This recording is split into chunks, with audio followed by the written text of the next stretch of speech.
Ada dua hal yang tidak boleh disentuh oleh pembunuh profesional. Pertama, keluarga. Satu lagi, hewan peliharaannya. Geng ini, untung, tidak menyentuh kedua itu. Mereka langsung menyentuh dirinya. Ia adalah Hutch. Ia biasanya terlihat seperti pria baik di rumah. Malam itu, ada dua orang perampok masuk. Ia berinisiatif terlihat lemah, dan memberikan perampok mengambil uangnya. Dan juga jam tangannya. Ia memperhatikan tato yang ada di tangan perampok itu. Anaknya dari atas langsung menangkap penjahat. Ia mengambil tongkat golf ingin memukulnya. Tapi ia lihat pistol. Di dalamnya tidak ada peluru. Ia minta anaknya untuk berhenti. Perampok pun kabur. Anaknya bingung dan marah kepadanya. Polisi yang datang juga berkata, "Kalau ini keluarga saya tidak akan melepaskan mereka." Esok harinya, di kantor, adik iparnya juga merendahkan Hutch. Ia bisa menahannya. Sampai di rumah, putrinya bilang gelang gambar kucingnya hilang. Gelangnya ditaruh di piring itu. Setelah tahu, ia langsung keluar rumah. Ia datang ke tempat ayahnya, mengeluarkan senjatanya, dan bilang ke ayahnya ada sedikit masalah. Ayahnya juga mengerti. Ia pergi ke tempat tato. Bosnya orang kejam. Ia mulai menepuk tangannya ke meja. Ia langsung mengeluarkan sejumlah uang. Orang di sebelahnya melihat tatonya. Ada suara bel pintu dan ia bergegas pergi. Menguncinya di luar. Bos mengerti. Ada yang bisa saya bantu? Bawa saya bertemu dengan orang ini. Kedua perampok adalah sepasang suami istri. Saat mereka mau makan, ia langsung menonjok wajah pria itu. Wanita langsung melepas jam tangan. Ia bertanya mana gelang gambar kucing. Pria menjawab ia tidak melihatnya. Ia mendorong pria, mengarahkan pistol dan mau menembak. Tiba-tiba terdengar suara bayi menangis. Ia masuk ke kamar, melihat bayi pakai masker oksigen. Ia baru tahu, suami istri ini melakukannya untuk hidup mereka. Ia lagi-lagi melepaskan mereka. Ia keluar dan kesal, sambil menonjok tembok di luar. Kedua tangannya terluka. Pulang naik bus. Tiba-tiba ada geng mafia keluar. Mengebut kencang, menabrak tong di jalan. 5 orang ini mabok dan turun dari mobil. Ada kalian.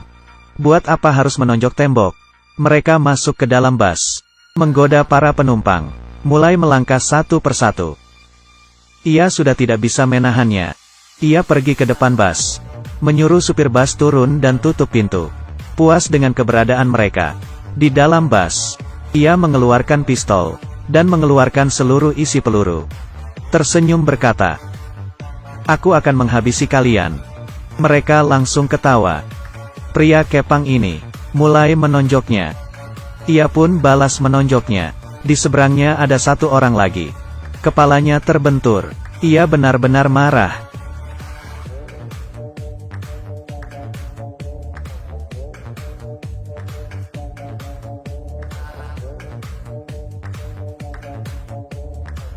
Setelah berkelahi, ia dilempar keluar dari bus.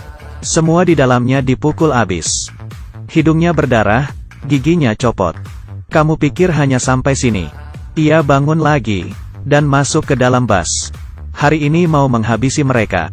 Satu persatu ditonjok, dan beberapa ditusuk. Orang ini mulai memasukkan peluru ke dalam pistol. Ia putar badan dan mengambil tiang bus. Pukulan pertama di tangannya. Pukulan kedua langsung pukul kepalanya. Supir bus yang di luar terheran. Setelah selesai, ia mulai pergi. Di klub malam, saat Julian ini membicarakan bisnis, ada seorang penjaga melihatnya dengan serius.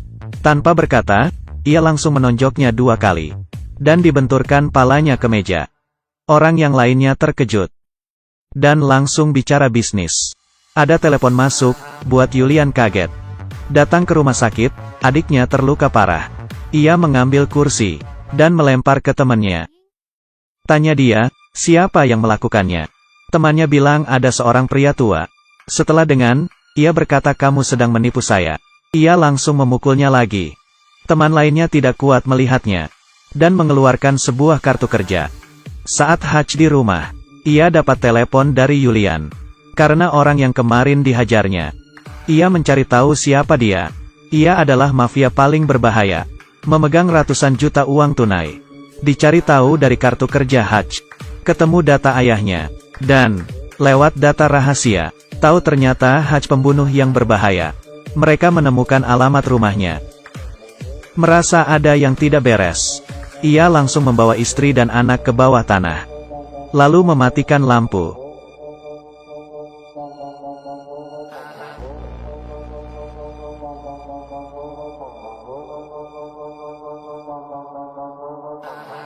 Menghajar mereka, tapi ia disetrum.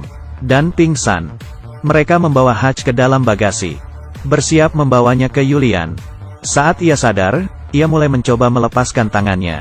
Dan membuka apar.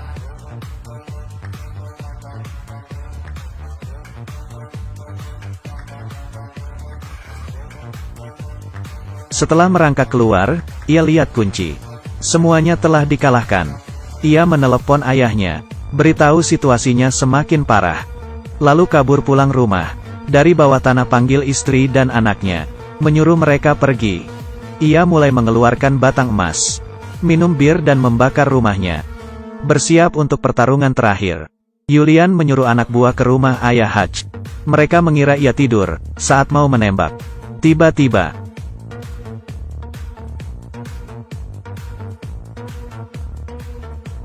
ia datang ke kantor, membeli pabrik dengan semua batang emasnya. Ia mulai membuat jebakan. Menyiapkan senjata, mulai merakit jebakan bom. Jebakan di lantai. Semuanya sudah siap. Ia membawa bensin, pergi ke klub malam. Yulian sedang menari dan menyanyi di panggung. Di tengah nyanyian, ia sambil menembak. Penjaga pintu, monitor, keamanan. Semuanya tidak ada tersisa. Ia memasukkan bensin ke dalam tangki. Nyalakan api. Semua uang basah karena bensin. Ia mengambil setumpuk uang. Dan melemparnya ke dalam. Saat Yulian sedang menyanyi, ia sadar di depannya adalah Haj sedang makan steak. Ia turun dari panggung. Di sekitarnya ada 40 lebih pistol. Ia bertanya masih berani datang. Ia mengeluarkan bom, meminta ngobrol berdua. Anak buahnya langsung pergi. Dan ia duduk. Haj bilang uang dia sudah habis terbakar. Kenapa tidak mempertimbangkan buka warnet pas pensiun? Yulian langsung marah. Ia juga tidak berani apa-apa karena bom ini. Misinya berhasil dan mulai pergi. Balik ke mobil, dalam 3 detik. Yulian mulai mengejar. Haj melaju. Yulian balas dendam. Di jalan sambil menembak. Terpaksa ia harus masuk ke gang. Di depan ada mobil musuh. Di belakang juga ada musuh pegang senjata. Ia cari kesempatan untuk mulai menembak. Membelokkan arah. Terus melaju. Saat mafia sampai di pabrik, baru turun langsung tertembak di pundak. Dari atas ada rekan satu tim mulai menembak. Di bawah ada ayahnya juga mulai menembak. Di dalam pabrik, ia menggunakan kompresor untuk melepas granat. Temannya mulai menembak jarak dekat. Satu tembakan langsung mengalahkan 3 orang. Ia menggunakan perangkap menembak musuh. Sampai di pabrik, menerbangkan tongkat baja ke arah 2 musuh. Di dalam pabrik, 3 orang terus menembak. Musuh satu persatu terkalahkan. Musuh satu persatu terkalahkan. Tersisa Yulian bosnya. Haj sudah tidak ada peluru. Ia pikir ceritanya akan kebalik. Tidak ada yang tahu, Haj membawa kaca yang sudah terpasang bom. Perang berakhir. Ketiganya merayakan bersama. Ia membawa istrinya beli rumah baru. Ayahnya dan tim membawa banyak senjata. Tegang dan tidak terbayangkan. Teriakan dan tembakan dimulai. Makan popcorn sambil nonton. Ia memang memberimu tembak-tembakan. Dan juga menunjukkan kebenaran. Ia menghapus 3 angka di depannya. Tingkat rumah tidak rata-rata. Rekomendasi 4 bintang untuk film, bukan siapa Xiaoa. Aliran film dan komentar terkenal. Klik untuk mengikuti film ini.